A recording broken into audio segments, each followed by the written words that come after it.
কেন অ্যাসোসিয়েট কান্ট্রিগুলোকে সুযোগ বেশি করে দেওয়া দরকার? কারণ এবারে টি-টোয়েন্টি ওয়ার্ল্ড কাপে কিন্তু আমরা দেখছি তথাকথিত ছোট কিংবা অ্যাসোসিয়েট কান্ট্রিগুলো যেভাবে বড় দলগুলোর সাথে সমান তালে ফাইট করছে, কিছু, কিছু ম্যাচ তো এতটাই ক্লোজ আনাফ হয়ে গিয়েছিল যে সেখানে যদি তাদের এক্সপেরিয়েন্সটা থাকতো, তাহলে কিন্তু সেই ম্যাচগুলো তারা খুব সহজেই জিতে বের হয়ে যেতে পারত। এবং এই অ্যাসোসিয়েট কান্ট্রিগুলোর যেইভাবে আমরা একটা ইমপ্রুভমেন্টের গ্রাফটা দেখতে পাচ্ছি, সেভাবে করে কিন্তু এইবারের টি-টোয়েন্টি ওয়ার্ল্ড কাপটা খুব ভালোভাবে জমে উঠেছে। আর এটা কিন্তু আরও বেটারভাবে, আরও ব্যালেন্সডভাবে কিন্তু হতে পারে যদি এই অ্যাসোসিয়েট কান্ট্রিগুলোকে আরও সুযোগ বেশি করে দেওয়া হয়। আইসিসি যদি এই জিনিসটা নিয়ে একটু তাদের সুনজর বা সুদৃষ্টি স্থাপন করে, তাহলে কিন্তু এই অ্যাসোসিয়েট কান্ট্রিগুলোর অনেকগুলো টিমেরই কিন্তু ক্যালিবার বা ক্যাপাবিলিটি রয়েছে যে সমান তালে বড় টিমগুলোর সাথে ফাইট করার। যদিও ম্যাক্সিমাম দলেরই কিন্তু নিজস্ব প্লেয়ার নেই, তাদের ম্যাক্সিমাম টিমেই দেখা যায় যে মাইগ্রেটেড প্লেয়ার দিয়েই কিন্তু তাদের টিমটাকে বা স্কোয়াডটাকে ফিল আপ করা হয়। তারপরও তারা যেই রকম স্পিরিট দেখিয়েছে, যেই রকম পারফরমেন্স দেখাচ্ছে, দিন শেষে কিন্তু পারফরমেন্সটাই ইম্পর্টেন্ট কথা।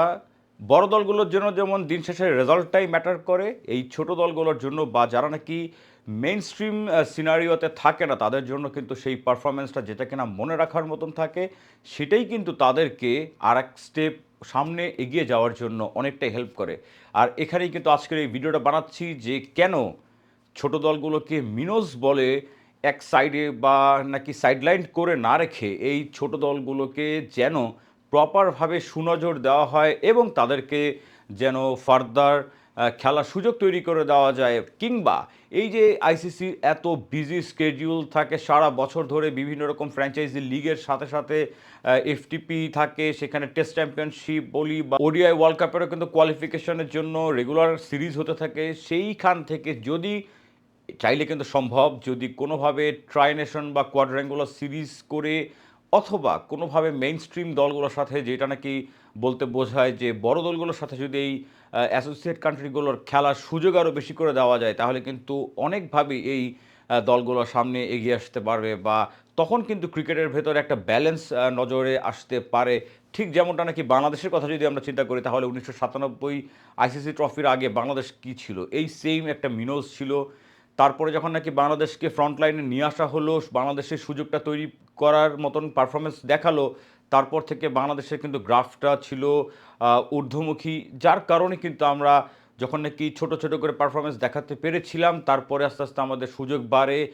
ফ্রন্ট লাইনের সব টিমগুলোর সাথে আমাদের খেলার অপরচুনিটিস বেড়ে যায়, সিরিজ বেশি করে পাই। আর এই কারণে কিন্তু বাংলাদেশ ক্রিকেটটা, যদিও আমি বলছি না যে আমরা অনেক বেশি ডেভেলপ করে ফেলেছি, বাট তারপরও তো বাংলাদেশকে একটা কনসিডারেবল ক্রিকেট নেশন হিসেবে যে কনসিডার করা হয়, সেটা কিন্তু বাংলাদেশের পারফরমেন্সের জন্যই। এবং এখানে কিন্তু আজকের এই ভিডিওতে আমি এইবারে টি-টোয়েন্টি ওয়ার্ল্ড কাপের কয়েকটা ম্যাচ ধরে, ধরে আপনাদের সাথে আলোচনা করব বিস্তারিতভাবে যে কতটা ক্লোজ গিয়েছিল এই অ্যাসোসিয়েট কান্ট্রিগুলা মেইন স্ট্রিম বা যারা নাকি আমরা বলি টেস্ট প্লেইং নেশনসদের সাথে যখন নাকি খেলা হয়েছিল, তখন তারা কিন্তু অল্পের জন্য ম্যাচগুলো জিততে পারেনি, যেটা কিনা খুবই দুঃখজনক ছিল, কিন্তু তারা কিন্তু মন জয় করে ফেলেছিল।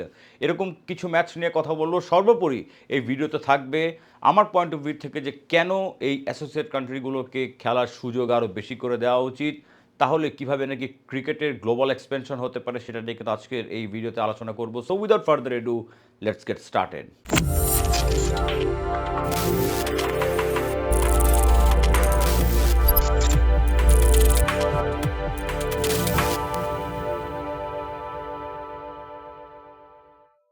ম্যাচ বাই ম্যাচ আলোচনা করতে গেলে তো ভিডিওটা বিশাল বড় হয়ে যাবে। সো আমি ছোট, ছোট করে সামারাইজ করতে চাই কিছু, কিছু ম্যাচ বা ৫-৬টা ম্যাচের কথা আমি বলতে চাই, যেখানে কিনা অ্যাসোসিয়েট কান্ট্রিগুলো কিন্তু এবারে টি-টোয়েন্টি ওয়ার্ল্ড কাপে দেখিয়েছে যে তাদের পোটেনশিয়াল রয়েছে গ্লোবাল স্টেজে বা বিগ ইভেন্টে ফাইট করার, এবং সেটা বিগ টিমসের সাথে, সাচ অ্যাজ পাকিস্তান, ইন্ডিয়া বা ইভেন যদি বলি অস্ট্রেলিয়া। আমি যদি প্রথম থেকে শুরু করি, তাহলে এবারের টি-টোয়েন্টি ওয়ার্ল্ড কাপটা কিন্তু যেটা নাকি ছিল ইনঅগ্রেশন ডে এর ফার্স্ট ম্যাচটা ছিল পাকিস্তান ভার্সাস নেদারল্যান্ড। ওই ম্যাচটাতে তো পাকিস্তান হেরেই গিয়েছিল। পাকিস্তানের হারা নিশ্চিত ছিল। পাকিস্তান কোনোভাবে সেই ম্যাচটা জিততে পারত না। একটা কথা আছে না, ক্যাচেস উইন ম্যাচেস। আপনি ক্যাচ যদি মিস করেন, তাহলে you have to lose the match. Exactly ওই জিনিসটাই হয়েছিল কিন্তু। দেখেন নেদারল্যান্ডস কিন্তু ১৪৭ রান করে অল আউট হয়ে গিয়েছিল। জবাব দিতে নেমে পাকিস্তানের অবস্থা এতটাই খারাপ হয়ে গিয়েছিল যে পাকিস্তানের কিন্তু ওই ম্যাচটা জেতার কোনো রকম কোনো সম্ভাবনা দেখা যাচ্ছিল না আনলেস অ্যান্ড আনটিল 19th ওভারে গিয়ে যখন নাকি ফাহিম আশরাফের একটা ক্যাচ মিস করেন নেদারল্যান্ডসের ম্যাক্স ওদাউদ। যেই ক্যাচটা মিস করেছিলেন সেইটা ১০ বারের মধ্যে ৯ বারে তিনি নেবেন। ওই যে একবার যেটা নাকি পসিবিলিটি থেকে মিস করার, ওই দিন ওই সময় ওই ক্রুশিয়াল স্টেজে কিন্তু ম্যাক্স ওদাউদ ওই ক্যাচটা মিস করেন এবং পাকিস্তান কিন্তু ওই ম্যাচটা জিতে যায় 19.3 ওভারে গিয়ে ফাহিম আশরাফের ব্রিলিয়ান্ট একটা ইনিংসের জন্য কিন্তু ম্যাচটা জিতে যায়। এখানে যদি এক্সপিরিয়েন্স বা এখানে যদি রেগুলার খেলার একটা অপরচুনিটিস এই নেদারল্যান্ডস টিমটা পেতো তাহলে কিন্তু ওই ক্যাচটা তারা হয়তো বা মিস করতো না, ওই ম্যাচটাও কিন্তু তারা হারতো না। এরপরে আরেকটা ম্যাচ নিয়ে আলোচনা করবো, সেটা আপনারা হয়তো স্কোর কার্ড দেখলে বলবেন যে এই ম্যাচটা নিয়ে আলোচনা করে কী ছিল, বাট হ্যাঁ আছে, কারণ ওয়েস্ট ইন্ডিজ ভার্সেস স্কটল্যান্ডের ম্যাচটাতে সেখানে কিন্তু ওয়েস্ট ইন্ডিজ 5 উইকেট হারিয়ে 182 রান করে তাদের নির্ধারিত 20 ওভারের ভেতরে এবং স্কটল্যান্ড কিন্তু 147 রান করে অল আউট হয়ে যায়। সো এই ম্যাচটা নিয়ে কথা বলে কী আছে, এই ম্যাচটা নিয়ে কথা বলার আছে জাস্ট বিকজ অফ স্কটল্যান্ড কিন্তু 13.1 ওভারে মানে 13.1 ওভারে তাদের রান ছিল কিন্তু 3 উইকেটে 115। চিন্তা করেন মাত্র 41 বলে রান লাগে 68। সেটা কিন্তু এখনকার টি-টোয়েন্টির যুগে যেভাবে করে ব্যাটিং ফ্রেন্ডলি আমরা খেলা দেখে থাকি বা টি-টোয়েন্টির এই যুগে এসে 41 বলে 68 রান হাতে 7 ওভারের মতন রয়েছে, সেখানে কি ম্যাচটা হারা সম্ভব ছিল? অন্য যে কোনো দল হলে যদি কম্পিট করার মতন বা এক্সপিরিয়েন্স একটা টিম হতো এই ম্যাচটাকে তারা হারতে পারে। এক্সপেরিয়েন্সটা ছিল না বিধায় বা স্কটল্যান্ডের হাতে সেই এক্সপোজারটা নেই, বড় জায়গায় বড় দলের সাথে রেগুলার খেলার সেই ম্যাচ প্র্যাকটিসটা নেই, এই কারণে কিন্তু ওই ম্যাচটাতে স্কটল্যান্ড হেরেছিল। না হলে কিন্তু সেই ম্যাচটাও ওয়েস্ট ইন্ডিজের সামনে একটা বড় চ্যালেঞ্জ হয়ে এসেছিল। যদিও এই ম্যাচটা নিয়ে এমন কোনো রিফ্লেকশন দেখা যাচ্ছে না রেজাল্টের ক্ষেত্রে, বাট তারপরের ম্যাচটা it was a very very competitive match, যেটা কিনা অ্যালার্মিং একটা ম্যাচ ছিল। ইন্ডিয়া কিন্তু হেরে যেতে যেতে ইন্ডিয়া বেঁচে গিয়েছিল। এখানেও কিন্তু একটা জিনিস আপনারা লক্ষ্য করবেন যে ম্যাচের স্কোর কার্ডটা দেখলে আপনারা ভাববেন যে এই ম্যাচটা নিয়েও কি কথা বলার কোনো দরকার ছিল, বা এই ম্যাচে কি আসলে হেরে যাওয়ার মতন বা ইউএসএ ফাইট দিয়েছে সেরকম কিছু দেখা যাচ্ছে। স্কোর কার্ডটা সেরকম কিছু রিফ্লেক্ট করছে না, বাট যদি আপনি খেলা দেখে থাকেন তাহলে বুঝবেন যে সেই দিন ইন্ডিয়ার ঘাম ছুটে গিয়েছিল। ইন্ডিয়া করেছিল 161 রান 9 উইকেট হারিয়ে, সেখানে ইউএসএ 132 রান 8 উইকেটে ম্যাচটা হেরে যায়। তবে টুইস্টটা হচ্ছে ইন্ডিয়ার ইনিংসে ছিল, যখন নাকি ইন্ডিয়া পাওয়ার প্লের ভেতরে মানে প্রথম 6 ওভারের ভেতরে কিন্তু ইন্ডিয়া 4 উইকেট হারিয়ে ফেলে 46 রানে এবং সেখান থেকে তাদের রান রেটটা এত স্লো হয়ে যায়, তারা রান নিতে এতটা স্ট্রাগল করছিলেন। 11 ওভারের মধ্যে কিন্তু যখন নাকি রিঙ্কু সিং আউট হয়ে যান তখন তাদের স্কোরটা ছিল 72 রানে 5 উইকেট। চিন্তা করতে পারেন সেখানে ইন্ডিয়া কতটা প্রেশারে পড়ে গিয়েছিল। যদিও সূর্যকুমার যাদবের মতন একজন চ্যাম্পিয়ন ব্যাটার থাকলে সেখান থেকে বেরিয়ে আসা সম্ভব, সূর্যা সেটাই করে দেখিয়েছেন।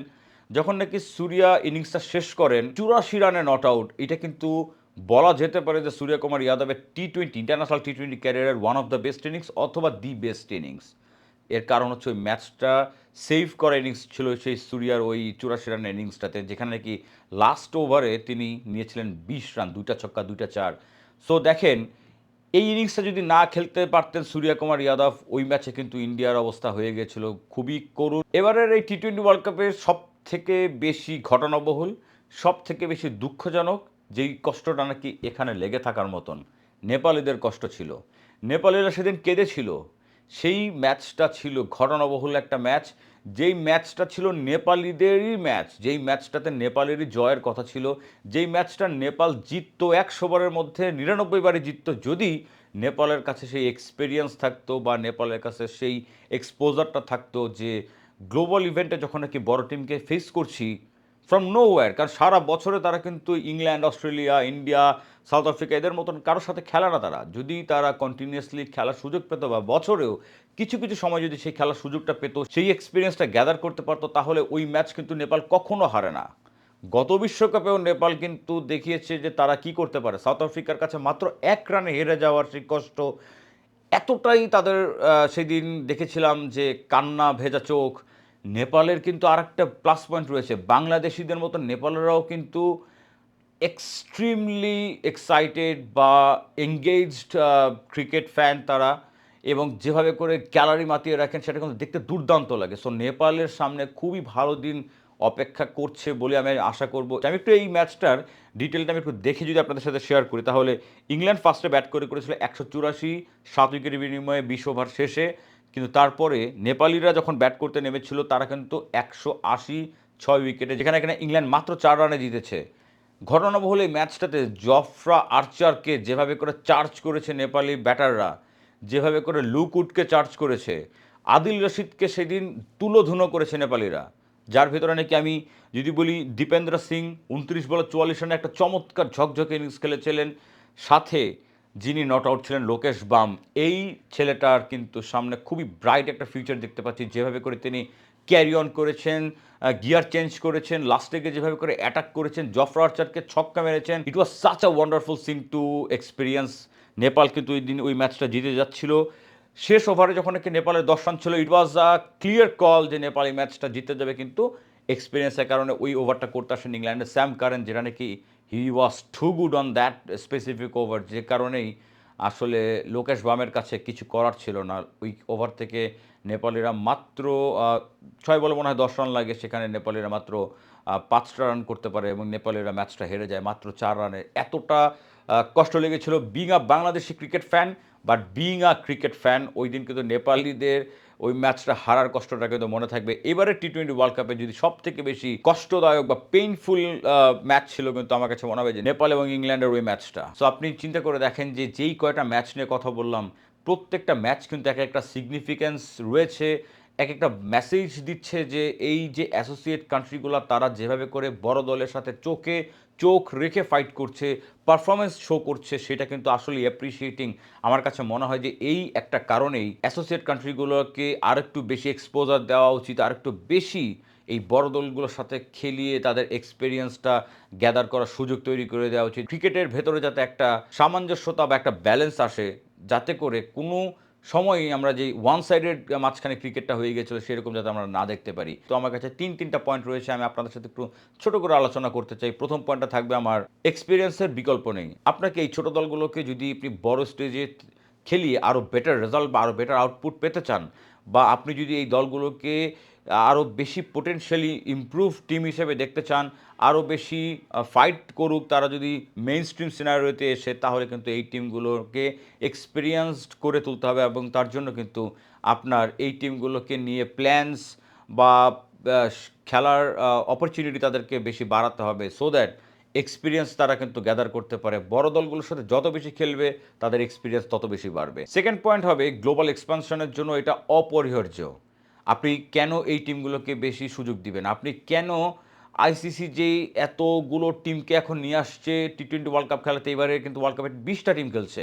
আপনার টি-20 ওয়ার্ল্ড কাপের কোয়ালিফায়ার রাউন্ডে কিন্তু আপনি দেখবেন উগান্ডা, নামিবিয়া, তারপরে হনুলুলু থেকে শুরু করে প্রায় 20টা, 30টা, 35টা টিম খেলছে। কেন তাদেরকে আইসিসি খেলাচ্ছে? জাস্ট বিকজ অফ এই ক্রিকেটটাকে গ্লোবালি এক্সপান্ড করার জন্য, ক্রিকেটিং নেশনগুলোকে আরও বের করে নিয়ে আসার জন্য, আরও বেশি যাতে ক্রিকেট ফ্যাটার্নিটিটা বাড়ে, স্ট্রং হয়, সবার সাথে সবাই যাতে তাল মিলিয়ে ক্রিকেটের পরিধিকে আরও বাড়ানো যায়, সে কারণেই তো। তাহলে গ্লোবাল এক্সপানশনের কারণে এই অ্যাসোসিয়েট কান্ট্রিগুলোকে আরও বেশি করে সুযোগ দিতে হবে এবং সেটা আমি আশা করব যে আইসিসি একটা ভালো একটা প্ল্যান করে নিয়েই কিন্তু সেটা আগাবে, কারণ এই ওয়ার্ল্ড কাপও কিন্তু সেটাই প্রুভ করে।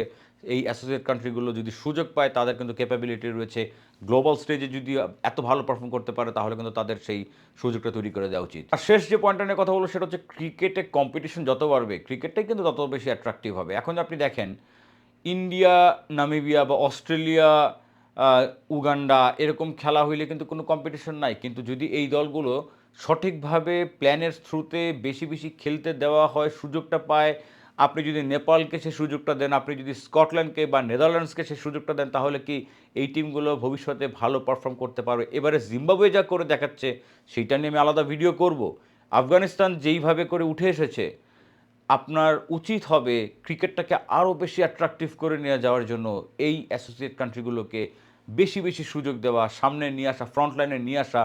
তাহলে কিন্তু এই দলগুলো আরও বেশি আপনার কম্পিটিশনটাকে বাড়িয়ে তুলবে, ক্রিকেটটাই কিন্তু অ্যাট্রাক্টেড হবে, ক্রিকেটের কিন্তু মার্কেটটা আরও বড় হয়ে যাবে। সো এই অ্যাসোসিয়েট কান্ট্রিগুলোকে কেন আরও বেশি সুযোগ দেওয়া দরকার, কেন বেশি এদেরকে বড় বড় টিমের সাথে খেলিয়ে এক্সপিরিয়েন্স বাড়ানো দরকার, বা কেনই বা গ্লোবাল এক্সপানশনের জন্য এই দলগুলোকে নিয়ে কাজ করা দরকার, সেগুলো যেগুলো আমি আপনাদের সাথে আলাপ করলাম। আই হোপ আপনাদের সেই কথাগুলো বা সেই পয়েন্টগুলো ভালো লেগে থাকবে এবং আপনাদের কাছ থেকে জানতে চাইবো যে আপনাদের এখানে মতামতটা কি?